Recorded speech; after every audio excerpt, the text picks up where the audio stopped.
thought I'd show you how I remove handles from frying pans. You'll see these types are riveted on, and the thicker ones are also riveted on. So instead of getting the grinder out, what I do is use a pair of bolt cutters and put a cut here and here and bend them, and then what happens is it fractures along between the cuts and you remove the handle. You lose a little tiny bit of aluminum, but not much to speak about, and then you've got some clean aluminum.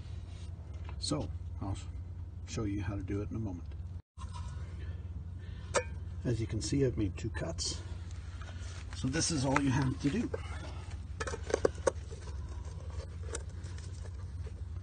Bend it a few times and eventually it will fracture and break right off.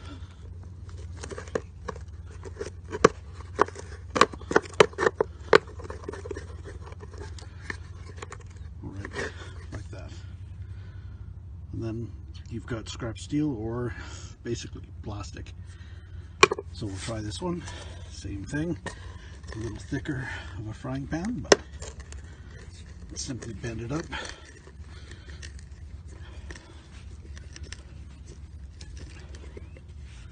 Bend it back and forth until you get that fracture. There we go. And in this case, you may have a piece of stainless steel, so you could just slice it across. But yeah.